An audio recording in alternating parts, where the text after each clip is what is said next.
Hello and welcome to another episode of Joe and Kat Chats. Oh my goodness. We're talking about Wall Street and the White House today. Yes, And ma'am. alternatively, because I'm Canadian, of course, we could say, I guess, Bay Street and Capitol Hill, which could also be applicable. Sure. How are you doing, Joe? Ms. Wells, I'm on fire. Had an excellent workout today. Got my 10,000 steps in on my walk this morning. Got a bunch of burpees done, a bunch of squats done, a bunch of kettlebell swings in. I'm feeling strong. I'm feeling loose, limber, vibrant, and any other positive adjective you want to put out on me today. I'm feeling all of that and much, much more. The most important question I want to know is, how are you, Ms. Wells? How are things going with you? Yeah, good. I mean, that sounds amazing. I did not work out today. I have yet to take my dog for a nice long walk, but I think that's going to be a nice evening walk because it was beautiful out today. Absolutely. So I'm doing well otherwise, though, just staying busy as usual. Absolutely. We understand that. We understand that. And for those watching right now, y'all are like, hey, Joe, who's on your shirt? Okay, it's Sade. Okay, this is from the single Hang On to Your Love. Right now, there's a lot of divisiveness in the country, around the world. We're seeing people protesting in all sorts of different countries and all sorts of different places. There's conflict internally and externally, intranationally and internationally. And what we want to do is make sure that if you have somebody that you love, tell them that you love them. If you have somebody that you care about, tell them that you care about them. This is the cover of one of my favorite Sade songs. The name of the song is called Hang On to Your Love. Okay? Hang on to your love. There's a line in that song where she says, if you want it to get stronger, you better not let go. You've got to hold on longer if you want your love to grow. Okay? So everybody, if you have somebody that you love and have somebody that you care about, tell them that you love them. Tell them that you care about them. Give them a hug. Give them a kiss. That's what we're going to. That's what we're about today. Yeah, and you know what? While we're at it, we do care about everyone that watches these chats.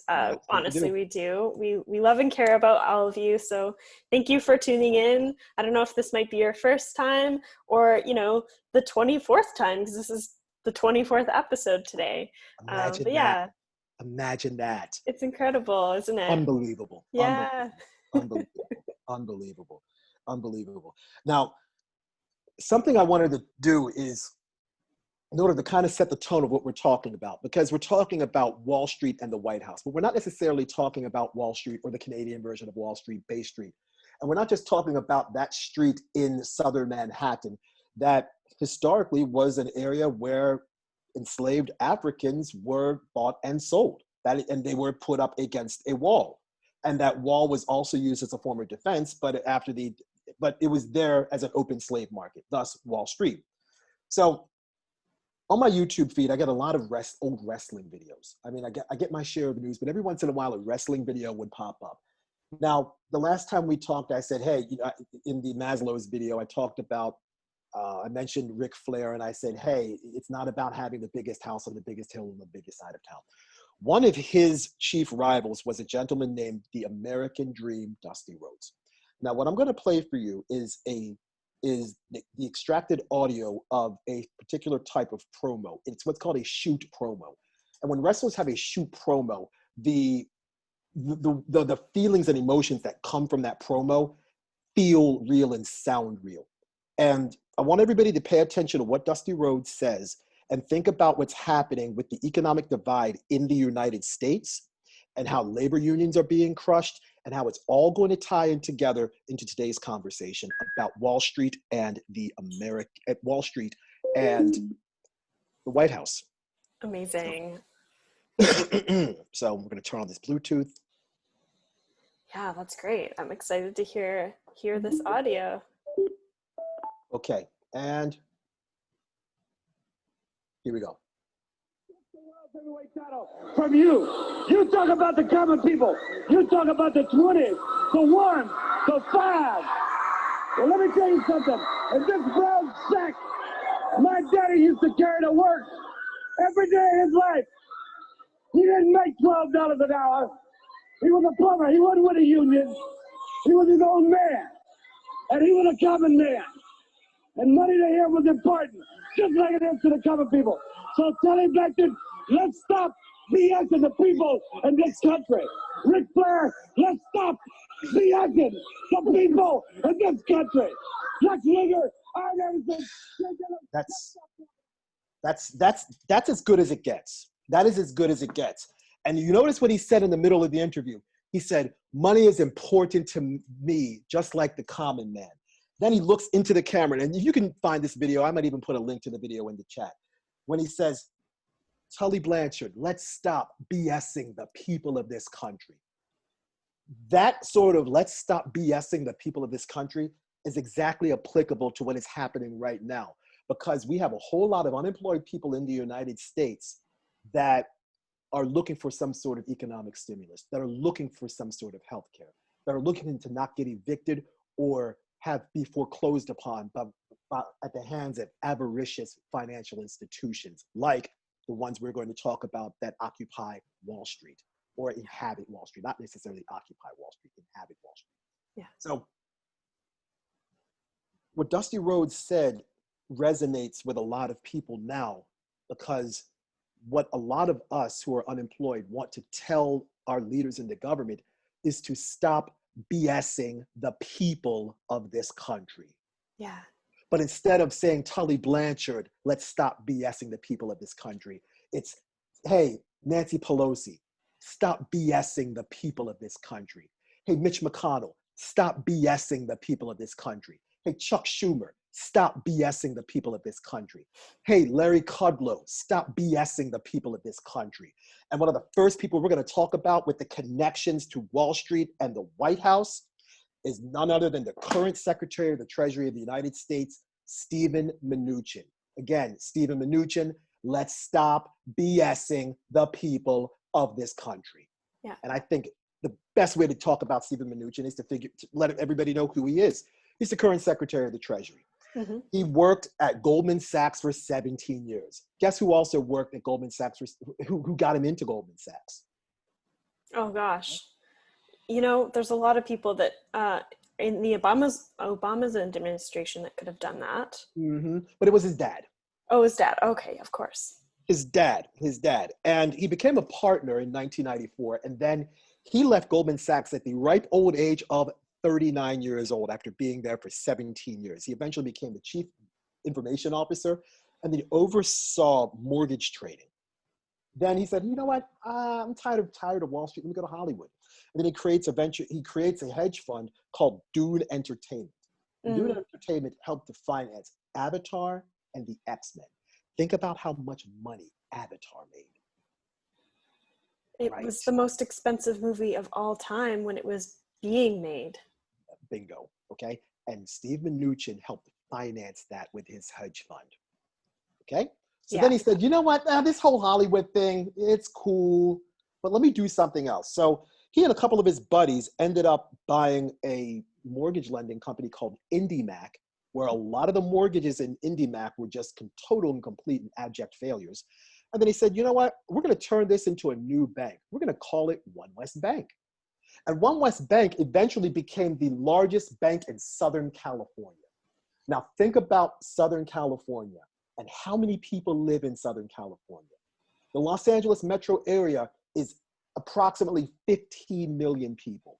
15 million people. When you think about 15 million people on a global scale, that's approximately the size of Istanbul, Turkey. 15 million people. That's a lot of damn people. And that's just in a couple of counties around the Los Angeles metro area. If you add in the San Diego metro area, you're probably looking upwards of 20 million people. And OneWest Bank was the largest bank in Southern California. Now think about all of the homes in all of these areas, and Beverly Hills, and Brentwood, and Bel Air, Thousand Oaks, going all the way down to San Diego, Ocean Beach, Pacific Beach, La Jolla, all of these communities with big, lovely homes. OneWest Bank was the biggest bank there. Wow. So back in 2013, a memo from California's attorney's office became public. And they basically said that OneWest Bank was involved with, quote, widespread misconduct with mortgage foreclosures. And they were doing stuff like robocalling and robo-signing mortgages and backdating mortgage documents to speed up foreclosures. Now, I'm going to read something here. Between 2009 and 2015, OneWest started foreclosure proceedings on 137,000 homes. Whoa. 137,000 homes. Of those 137,000, 36,000 homes were foreclosed upon. At the same time, during the financial crisis, OneWest Bank received $1 billion from the FDIC, the Federal Deposit Insurance Commission, in bailout money. Think about that. And Steve Mnuchin was the head of this bank at the time. Okay, so let's continue on. The Attorney General of California at that time, Ms. Wells, care to guess who the Attorney General of California at the time when Steve Mnuchin was the president of OneWest Bank? I don't know. Okay. Probably going to sound familiar, though. Oh, it absolutely will sound familiar. The Attorney General of California at that time is none other than the newly elected Vice President of these United States, Kamala Harris. Now, California, of course. Yes. Now, California investigators urged the California Attorney's Office and to conduct a full investigation, given the contents of the leaked documents and some of the other investigatory materials that were acquired during some preliminary investigations. And there was, again, widespread misconduct with mortgage foreclosures. Kamala Harris ordered her attorneys to stop investigating. No, we're not investigating Steve Mnuchin anymore. We're going to let this one walk. Steve Mnuchin, a Republican, a hardcore Republican, has only donated to one Democrat in his professional and or personal life. The one person he donated to was Kamala Harris's senatorial campaign. Guess who became a state senator of California years later? None other than Kamala Harris. Steve Mnuchin is now the Secretary of the Treasury. He has a net worth of over $400 million.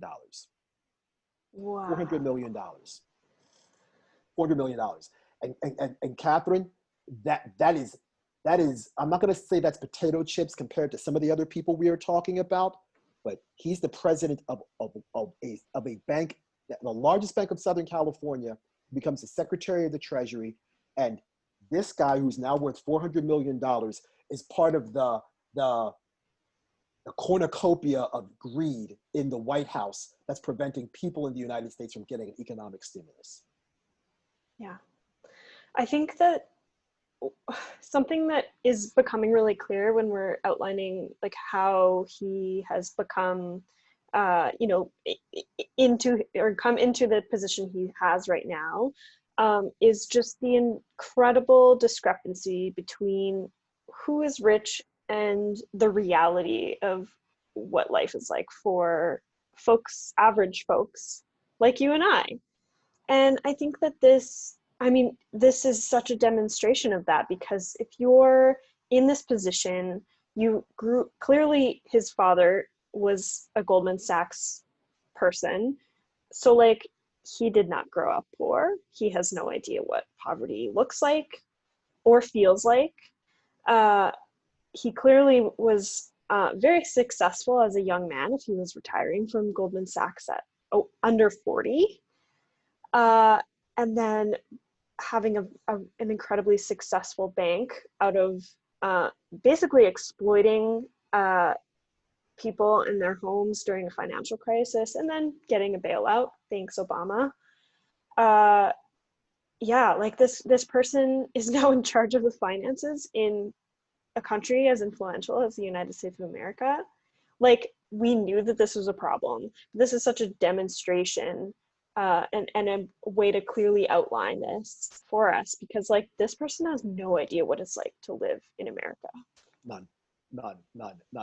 And the obvious next person that I'd like to go ahead and discuss is the person who is targeted as the odds-on favorite to become the next Secretary of the Treasury. Because it only makes sense that we not only look to where we are now, but we look to the future.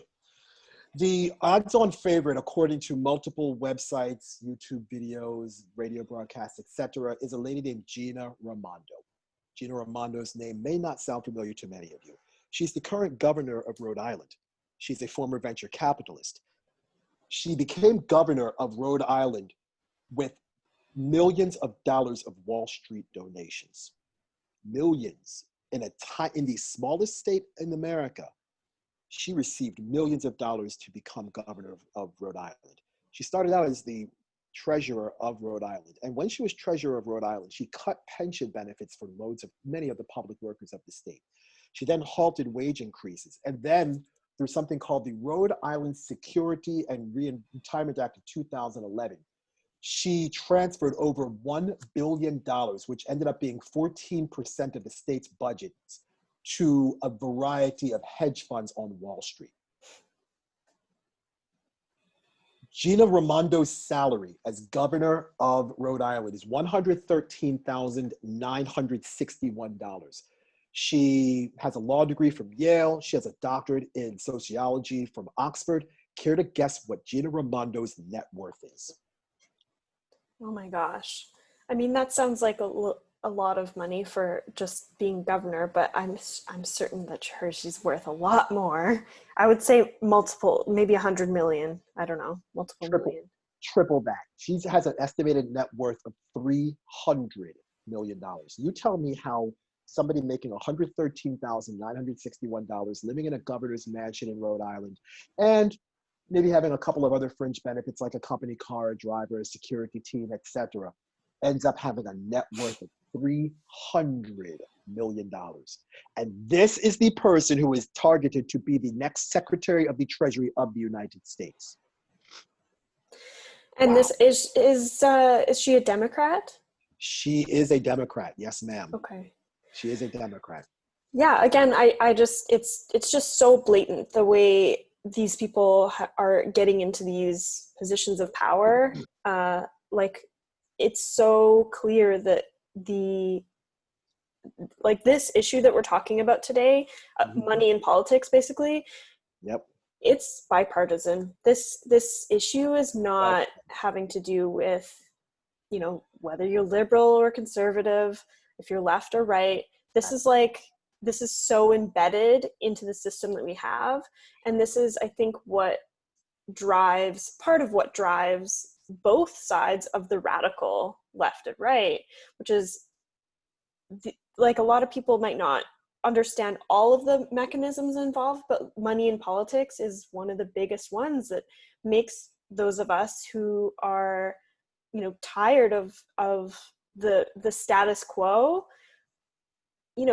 it makes us not believe in the government we have, because these people clearly don't know what it's like to actually live in society as most of the country does, which is basically in poverty or close to it. Correct. There was a former New York Times writer, the name of the writer escapes me, but he talked about incredibly wealthy people. And he said, wealthy people don't live in the United States or live in this country with the rest of us. They live in Richistan. Yeah. Richistan, where they're completely removed from the day-to-day struggles of not having enough money for a $1,500 emergency, going to pay rent or buy health insurance this month. Yeah. These people that we're discussing and those who are like them have no idea what it's like to be in a situation where you're like, what, damn, I got $20 and I got to make this stretch for the next 8 days until I get it. They have no idea. So there's more of these people, because we're going to make sure that everybody understands that this sort of effort of big banks, Wall Street, and the White House, it's a real situation. We're going to talk about another former Secretary of the Treasury, a gentleman by the name of Henry Paulson. Henry Paulson was the Treasury Secretary under the second George Bush, their son. He was CEO of Goldman Sachs from 1994 until 1998. Now, he succeeded another gentleman named John Corzine. And now with all my travels up and down to New York, I would always see John Corzine's name when you entered in New Jersey, from Maryland to Delaware, then Delaware to New Jersey. To New Jersey, and that has the name of it. John Corzine was a former CEO of Goldman Sachs that eventually became the governor of New Jersey. Now, Corzine and Paulson, they didn't see eye to eye. They didn't get along. They were in two completely different areas of Goldman Sachs. And then when Goldman Sachs decided to go from being private to being public, they did an IPO right after John Corzine left. John Corzine made $400 million when Goldman Sachs went public. John Corzine is a former CEO of Goldman Sachs. But let's go back to Henry Paulson. When Henry Paulson became Secretary of the Treasury, he took advantage of, and I remember learning about this in graduate school the first time around, it was an Ethics Reform Act. We're basically saying, hey, look, if you come into the federal government, you have to put your assets in a blind trust to avoid any sorts of conflicts of interest. Now, in that was a special tax break that George Bush's father, the first George Bush, George Herbert Walker Bush, put into that legislation. And it was a tax break. This tax break saved Henry Paulson $48 million in tax breaks. $48 million. Okay? Henry Paulson left. He started his own, institute called the Paulson Institute. Henry Paulson, and there's no telling how much he's actually worth now, but when he entered the White House, he had a net worth of over $700 million. $700 million. And bear in mind, Goldman Sachs has gone through another couple of, I think a CEO or two since then. One of them is Lloyd Blankfein, who is famous for saying, hey, look, we don't like Trump. And if the Democrats rally behind Bernie Sanders, we will start donating to Donald Trump. That's the previous CEO of Goldman Sachs, Lloyd Blankfein, who's now been succeeded by another gentleman named David Solomon. This is a very good example of how afraid these people who are like just outside of our, understanding of wealth, basically, like this is how much they hate socialist policies or social public policy in general. Agreed. And I think we're going to get into it a bit further, but you've gone through, three people in depth who are connected to or have been the Secretary of Treasury for the government of the United States of America, who clearly don't understand what it's like to actually live as a regular citizen. Oh. And we're going to talk further later about how that plays into the policies that the government is implementing. Exactly. There's a couple more people that I want to share with everybody, because these two people really did a whole lot of damage to a whole lot of people. The first gentleman is a guy named Robert Rubin. Robert Rubin was the Treasury Secretary under Bill Clinton. He was the co-chair of none other than Goldman Sachs in 1990. And then he created something called the National Economic Council, where you basically have a bunch of people sitting around in the White House and they talk about how to improve the economy and make sure that the billionaires keep getting more money. And then all these hedge fund managers get bailouts and tax breaks, while the common man, as Dusty Rhodes referred to, ends up making $12 an hour and doesn't have a union job. Speaking of not having a union job, Robert Rubin oversaw NAFTA, the North American Free Trade Agreement. What did NAFTA do? NAFTA basically took all these good middle-class jobs and sent them to other countries. It destabilized, it basically crushed unions, and it increased wealth inequality. Robert Rubin, the Treasury Secretary, oversaw NAFTA. He also helped to repeal a massive piece of legislation called the Glass-Steagall Act. Glass-Steagall separated commercial banking from investment banking. What you want is commercial banking separate from investment banking, because when you put them together, you end up with these fancy terminologies called acquisitions and mergers. Then you end up with this other common phrase called too big to fail. And then when banks get too big to fail, they end up asking the federal government to get bailed out. So when Glass-Steagall got repealed, that it precipitated or was the catalyst for the financial crisis of 2008. Care to guess who also supported and signed on to repeal Glass-Steagall? Oh gosh, Obama. Not only Obama, but the current elected president of the United States, Joe Biden. Oh, of course. Joe Biden said, you know what? Yeah, repealing Glass-Steagall is a good idea. He did that. So after his work with Bill Clinton, Robert Rubin left and decided to join Citigroup in a leadership role. And we are going to talk about Citigroup later on and its connections to the White House. Now, Robert Rubin's deputy was a gentleman named Larry Summers. Now, for many of you, I remember Larry Summers vividly because he took over for Robert Rubin, who was a former president of Harvard University and taught economics at Harvard. Now, before Robert Rubin became Secretary of the Treasury and he was Deputy Secretary under Robert Rubin, Larry Summers was the chief economist at the World Bank. Okay. He did that for a couple of years. Chief economist at the World Bank. Now, he also supported the repeal of Glass-Steagall. Again, we discussed what Glass-Steagall did, crushed labor unions, accelerated wealth inequality, took a lot of good middle-class jobs and sent them overseas, so low-paid, so sweatshop workers in Mexico or Bangladesh or Vietnam could earn $3 a day and not have to get paid health benefits or pension benefits. Now, Larry Summers left and did some freelance consulting and freelance speaking for places like Goldman Sachs, JP Morgan, Wells Fargo, etc. He then comes back and under the Obama administration, and he becomes the director of the White House United States Economic Council. And he did that during the Great Recession. Now think about that. He was in the White House during the Great Recession. Paulson was around the White House just before the Great Recession.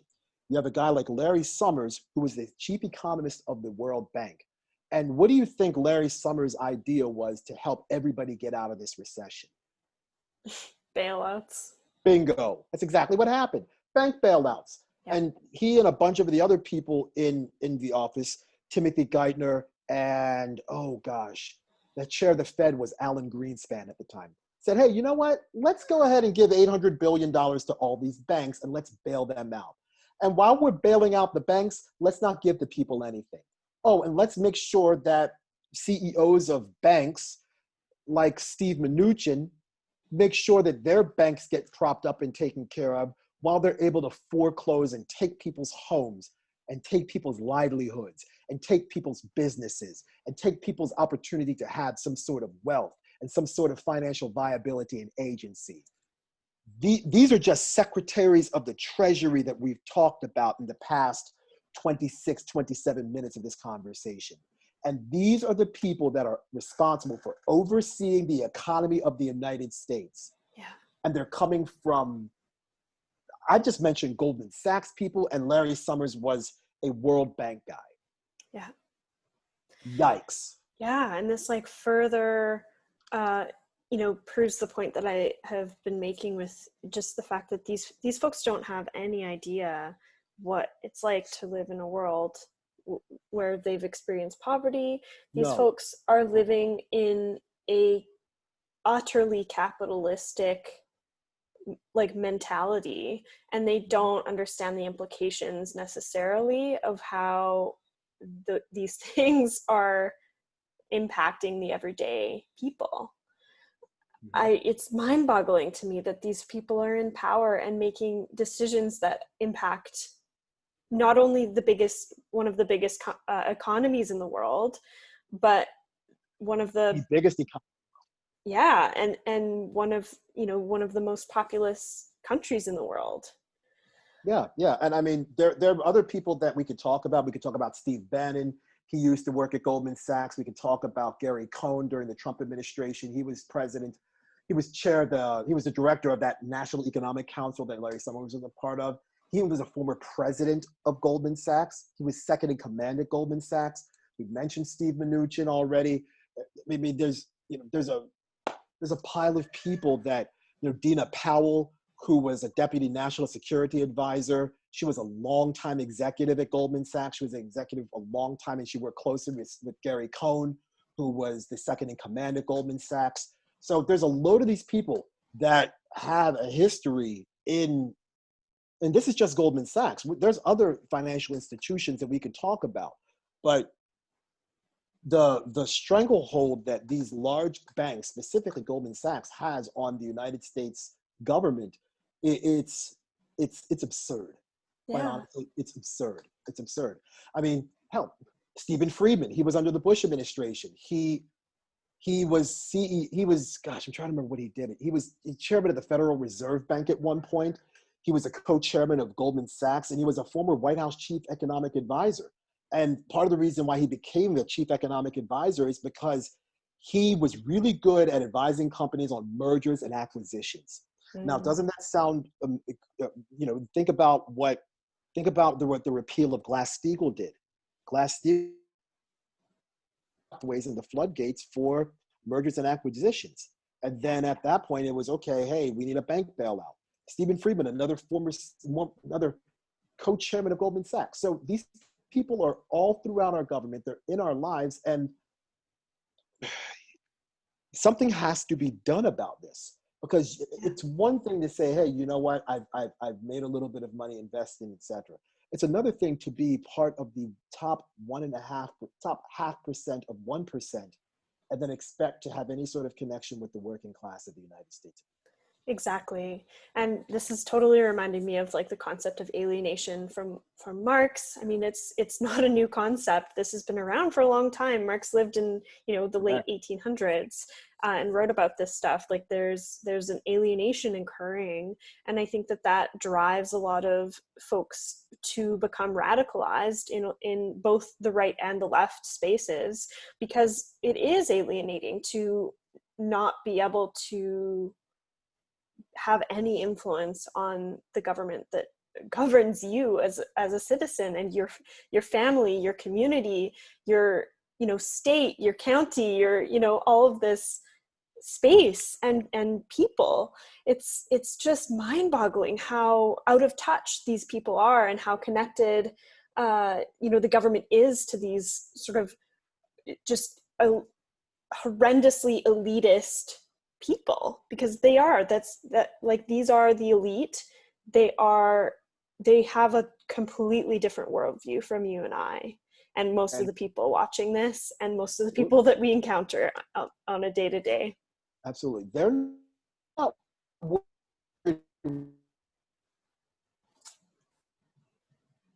not worried about where their next $20 is coming from. And it's it upsets me that we have these sorts of greedy people in our government. And so closely tied, it's interconnected. It's something that isn't really something we can impact right now, which is the really frustrating thing. There are ways, but yeah, I think that this is just so embedded in both the Republican and the Democratic parties and ethos, and sort of this, I mean, even just the individualism, the just the pro-capitalist state of America. This is what we're dealing with. We're dealing with oligarchs that truly, and has said in several videos, Trump was not immune to the virus that is big business, and neither is Joe Biden. Let's not forget, Joe Biden lived in Delaware at the time he was a senator of Delaware. One of the second largest credit card bank in I think not only in America but the world at the time he was a state senator was MBNA. The only credit card bank that was larger was Citibank, which eventually became part of Citigroup, which we will talk about later on in 20 minutes or so that we have left to go.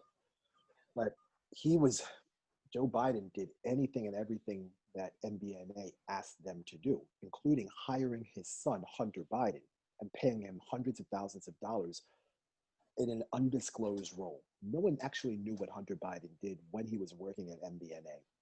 It got to the point where Senator Joe Biden, who is now President-elect Joe Biden, was known in the halls of the Senate as Senator Credit Card. Think about it. If you are known as Senator Credit Card, that is a problem. Yeah, a major problem. A major problem. You should be known as, hey, I'm Senator Healthcare. Or you know what? I'm Senator Anti-Poverty. Or I'm Senator Food, expanding SNAP benefits so everybody gets food. or I'm Senator anti-war, or I'm Senator police reform. Nope, Yeah. he's Senator credit card. That should, and again, in the conversations that we've had about Biden and Trump, that should tell you everything you need to know about what these next 4 years are going to look like, given who is in the role now as Treasury Secretary, who is scheduled to be the next Secretary of the Treasury, and who the President of the United States will be, and his ties to big business. Yeah, this is incredible. This is an incredible time to be talking about this too, because I think the Democratic Party must have known that, like, although the race was close, Mm-hmm. you know, they could have put anybody in there, but they chose to put one of the most problematic and the most, exploitative financially people in there. Like that was the nomination. Like they chose Biden for a very calculated reason. Absolutely. And they knew that he wasn't the best candidate, but I mean, they've done this time and time again. Yeah, The DNC, but of course, we could even dig, not necessarily the White House, but let's think about Mitt Romney. Mitt Romney's father was the former CEO of AMC, American Motor Corporation. They were the company that made those really ugly 4-wheel drive cars like the Eagle and the Gremlin. And then Mitt Romney's dad, I think his name was George, eventually became governor of Michigan. Then he left that to become the Secretary of Housing and Urban Development during the Nixon administration. Now his son Mitt went ahead, obviously was born with a silver spoon in his mouth, then he joined a venture capital firm called Bain Capital, B-A-I-N Capital, massive hedge fund in the Boston, Massachusetts area. With that, he then catapulted to become governor of Massachusetts, and then a senator, and then vice president, and then a presidential candidate. Another gentleman who was I think a former president or CEO of Bain Capital is a gentleman named Deval Patrick. Deval Patrick, I think, is the either previous or current governor of Massachusetts. And many people looked at him as a possible presidential candidate because he is an African-American gentleman. I was like, hey, you know what? If Obama can get elected, and Obama, he kind of knew stuff about Wall Street, let's get a guy that actually works at one of these hedge funds, and maybe he will be a viable candidate for president. And Deval Patrick was, several years ago, was discussed as a possible Democratic candidate for the presidency of the United States. And there again is another big business, Bain Capital, and not necessarily the White House, but a government place of leadership, as in the governor of a state.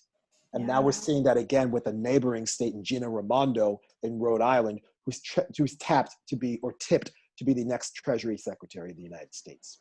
Yeah, like this is just an interesting sort of commentary on class. And I mean, I keep bringing it up, but it's so blatant when we talk about this stuff in detail, because these people who occupy these jobs, you're born rich, you become whatever CEO, whatever kind of powerful position you get in these banks, and then you're automatically sort of considered to be someone that could be in a high position in government. And so it's so intertwined and so connected that it's so difficult to really understand how to dismantle it, which is something we talk about often, which is dismantling these systems of oppression and systems or institutions that we've been upholding. And just I just want to really reiterate, I guess, the fact that these people are in government positions that are making policy that is for all Americans. Like, that is mind-blowing to me. These people have no idea. They have no idea. You know what, Catherine? I want to respectfully disagree with you. I don't necessarily think they are in positions of government, but they're not making policies for everybody. They're making policies that benefit them and their crony capitalist buddies. That's Right. really what they're doing. They're Yeah. not making sure that the middle class gets a tax break and then we tax corporations and assess a wealth tax or a billionaire's tax on those who have a net worth of $1 billion or more. They're not doing that. They're making sure that the billionaire class ends up getting a tax cut. Exactly. And then the Yeah. middle class gets squeezed more with more taxes. That's where I think it actually is happening right now. And that's a problem. That is a big problem. A huge one. And thank you for saying that, because I don't think I articulated myself That's okay. well there. So I appreciate the correction. And that's totally what I mean. Like these policies are being created for the elites, like their buddies who work at Goldman Sachs when they're, working as a secretary, Treasury secretary or whatever. Like these people are working for themselves, but the policies are now just for the broader, they're just there for the country, but they don't actually benefit any of the people that live in it, other than their buddies that they're rubbing shoulders with at Mar-a-Lago. Exactly. Again, they live in Richistan. And just like we started off this conversation about 40 minutes ago, these bankers, these people on Wall Street, these people on Bay Street in Toronto, I think it's in Toronto. Is it in Toronto, Bay Street? Okay. Yeah. All right. What we've asked our government leaders to do is to serve us. And what they've done is continue to BS the people. So just like in the beginning of this whole conversation, we need our government leaders to stop BSing the people of this country. That is what we need now more than ever. And Ms. Wells, you and I, we're solutions-oriented brothers and sisters. We just don't like to talk about problems and say, well, damn it, this is the way it is. I don't like it. White supremacy, systemic oppression, oligarchies, racism, sexism, intersectionality, Affordable Care Act, lack of health care. We talk about a lot. Defund the police, Black Lives Matter. We talk about a lot of stuff. And then we try to come up with tangible, reasonable solutions that people can go home and say, hey, you know what? Wow, I never considered this. I never knew this. I never know about this. One great way that, and it could be relatively easy to do. One thing that would absolutely loosen the stranglehold that banks have on the United States citizens is public banking. Public banking. Just make sure, public banking. There's a couple of public banks in California. Public banking will make sure that you then take away the stockholder investment interest. That's really a bad choice of words, but I understand the impetus for making sure that the banks serve stockholders instead of serving the people. That'll be a great way to do it. Another more effective way to reduce and quite honestly eliminate the stranglehold of these big banks is postal banking. Postal banking. I talked about postal banking when I did that speech at the People's Power Assembly in Baltimore a few months back. And I said, postal banking is a great way to do it. You can have the United States Postal Service offer low-cost financial instruments like money orders and cashier's checks for a lot less money than these big banks offer. Plus, the world's largest brick and mortar retail network. It is not Amazon. It is not Alibaba. It is not Taobao. It is not Walmart. It is not Target. It is the United States Postal Service. Could you imagine how many more jobs the United States Postal Service could create, and good paying jobs, if they had a person in each post office that was there specifically to offer financial help, financial instruments to people. So instead of going to a Wells Fargo in the middle of nowhere, you can just go to your local post office and get a money order for 99 cents instead of going to Wells Fargo or Bank of America and paying $10 for that same cashier's check. Yeah. And because it's for the federal government, we talked about this, the government is a nonprofit. Governments are nonprofits. The difference between a government and a nonprofit is a private institution that does public good. A government is a public institution that does public good. So what better way than to have an institution that is designed to serve the public, that is created and by the public, in the government. Remember, we talked about this last week. The government is who? The people. So Yes. again, what we need are public banks instead of these private banks that continually BS the people. We need public banks, not these private banks that continue to BS the people. Yeah, absolutely. I totally agree. And thank you for those suggestions, because that's such a perfect, tangible way that we can start making these shifts away from sort of these neoliberal policies that have been just like been implemented for the last 50 years basically, and just taking away all of the public services from people. Yep. Like your communities are suffering because of these neoliberal policies. And I know I've talked about neoliberalism before, and I'll just provide like a really quick definition of that, because I know that I don't think I have before. So one person who I quite like is Naomi Klein, and she offers this the 3 pillars of neoliberalism, which are privatization of the public sphere, deregulation of the corporate sector, and lowering of income and corporate taxes paid for with cuts to public spending.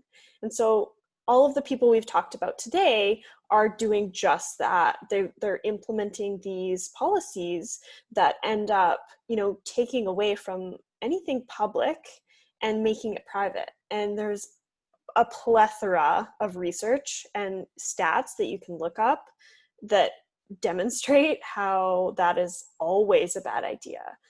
Taking public sector stuff and making it private is how Flint, Michigan, began poisoning their people with lead. And it's still an ongoing issue. Yep, still an ongoing issue. Another instance of taking a public institution and then privatizing it and then profiting off of it. Let's go back to this again. Joe Biden, 1994 Omnibus Crime Bill.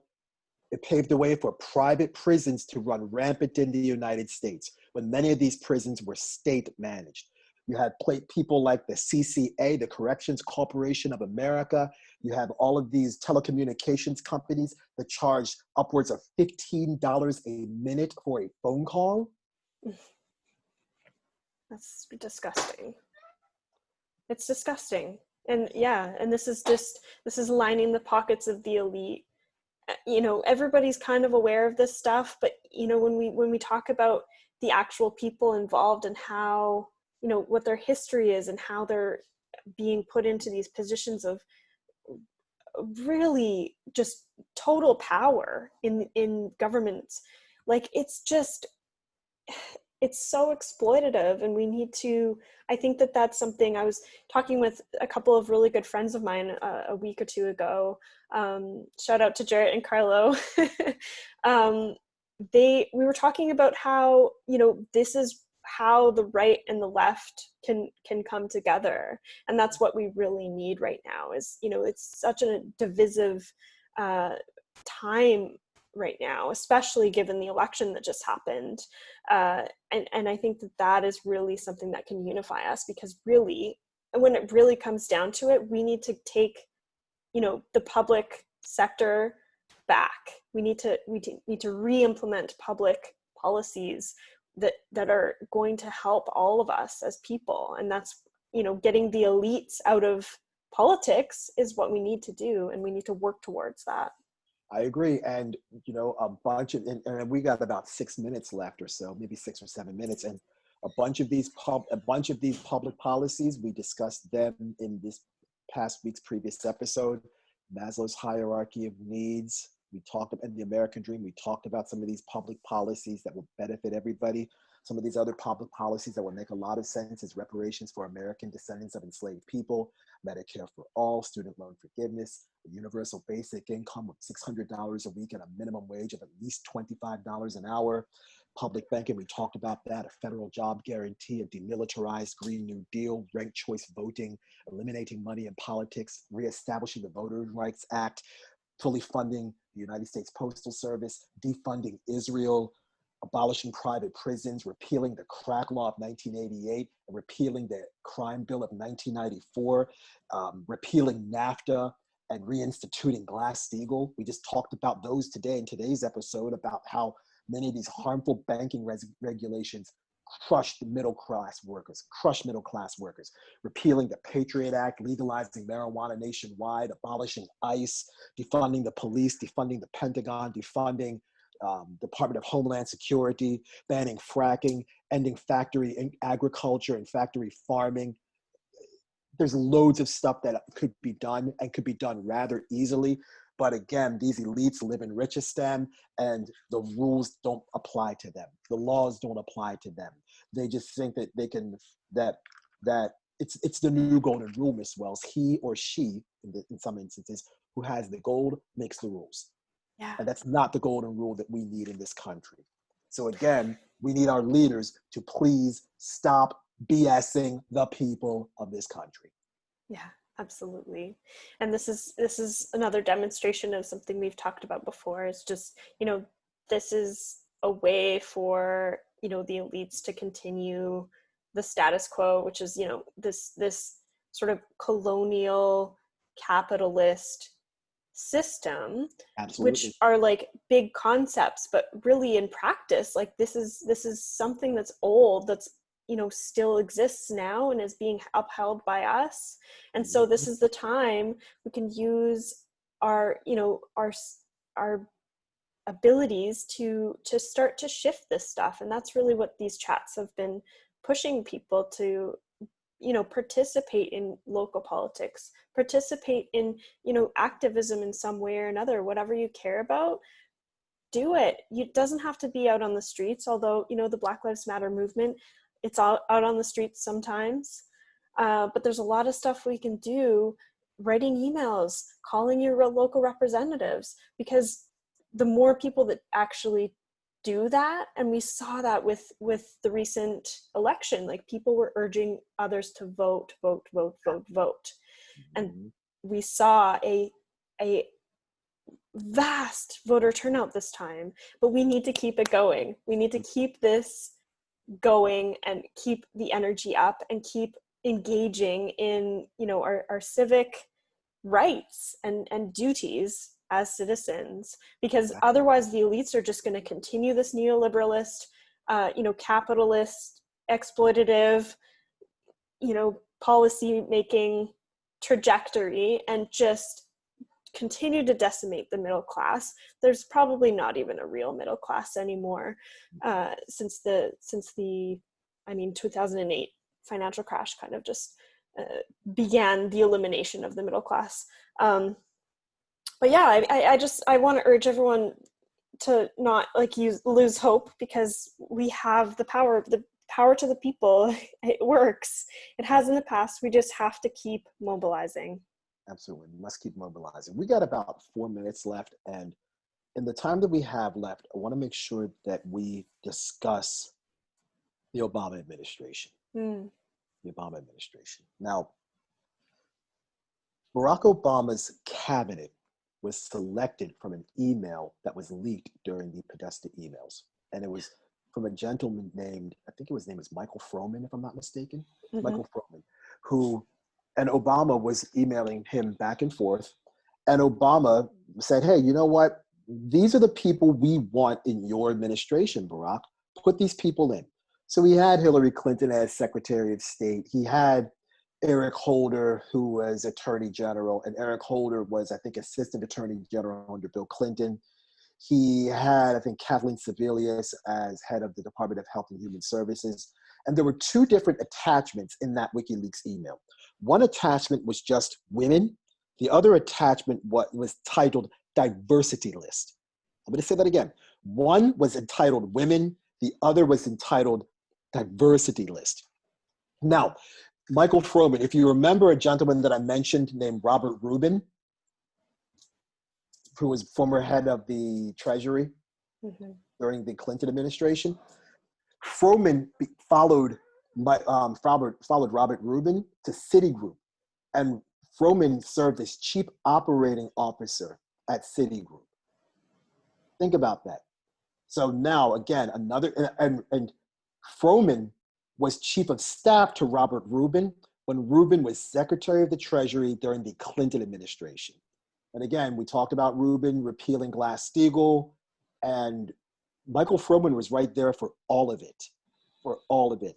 So without those WikiLeaks emails, you might not know that there's all sorts of connections with Citigroup and the Obama administration beginning in 2008.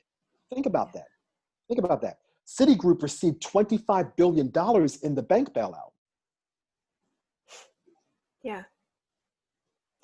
So, yeah, I mean, it's so blatant once you start to kind of figure it out and see these connections. So I appreciate all the research you've done today for today's episode, Joe. That's really amazing. And one thing I just wanted to say, when you were talking about the the emails with the attachments of women and diversity, I'm sure that everyone saw the rage on my face, because it is so just perfectly reminiscent of what's happening right now in a lot of places with, Black Lives Matter had a huge, resurgence and movement restart into the public sphere of understanding this summer. It's still ongoing, and a lot of companies are doing just that. This is all they're doing. It's just, this is what we have to do. We're gonna have a diversity hire, and we're gonna have a woman in a position of power, and we're gonna have these conversations on Zoom where white people can shed their white tears and shed their guilt to other white people, and have the people of color attend and listen to this bullshit. So it's just wild to me that this is still ongoing. I mean, it's I mean, one of the women that's listed on this, that's on the emails in the attachment under the women's section, is a lady named Michelle Flournoy. You're like, Michelle Flournoy? Who's Michelle Flournoy? And she was rumored to be involved in the Department of Defense. Joe Biden's odds-on favorite for the Department of Defense job is Michelle Flournoy. Michelle Flournoy's name is in this list of emails in the women attachment. Yeah. Think about this. And now, just a demonstration of how things are not going to change.